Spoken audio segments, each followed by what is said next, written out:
আমি প্রশ্ন করি, কেন আপনাদের লোভের কারণে, আপনাদের ক্ষমতার লোভের কারণে বারবার আমাদের দেশের মানুষের রক্ত দিতে হয়? এটা কি পরিস্থিতি? এক একবার এক দল আসবে, আরেক দল আসবে, যে আসবে সে ক্ষমতা দখল করে থাকতে চেষ্টা করবে এবং সেই ক্ষমতা জনগণের কাছে ফেরত নেওয়ার জন্য আবার আমাদের এই ভাই বোনরা লাশ হয়ে ফিরবে। এটা কোনোভাবে গ্রহণযোগ্য না। আমরা জুলাইয়ের রাজপথে নেমেছিলাম একটা অত্যাচারের জায়গায় আরেক অত্যাচারকে আনার জন্য না, আমরা নেমেছিলাম রাষ্ট্রের আমূল পরিবর্তনের জন্য। সেই বিপ্লবে ছাত্র, শ্রমিক এবং সাধারণ মানুষ রক্ত দিয়েছে। জুলাই সনদ সেই রক্তের বিনিময়ে অর্জিত অধিকার, কারো অনুগ্রহ না। বিএনপি সেই সনদের প্রতিশ্রুতি দিয়ে ভোট চেয়েছে। 2/3 মানুষ সংখ্যাগরিষ্ঠতা, তার মাধ্যমে সংখ্যাগরিষ্ঠতা পেয়েছে। এখানে সেই প্রতিশ্রুতি ভুলে যেও না।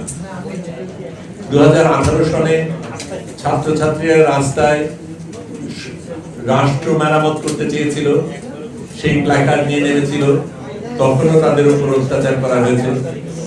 এখনো সেই রাষ্ট্রকে মেরামত করারই প্রয়োজন। কিন্তু কিছু সংখ্যা বলা দরকার।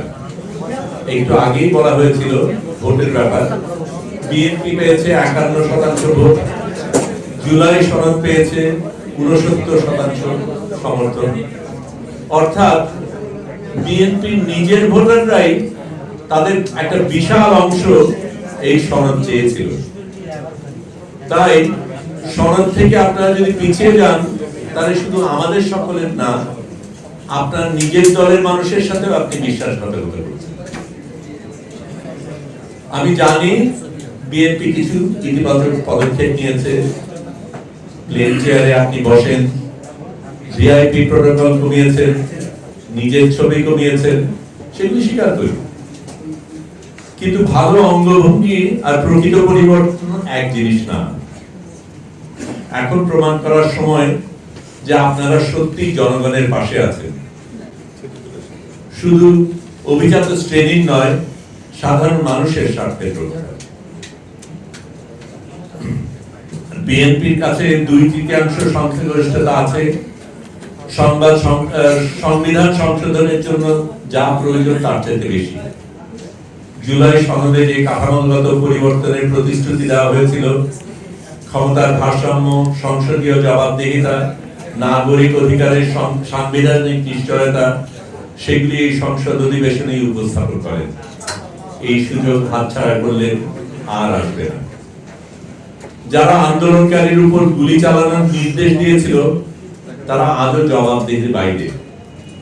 শহীদদের পরিবার স্মরণ অনুষ্ঠান চায় না, তারা ন্যায় বিচার চায়।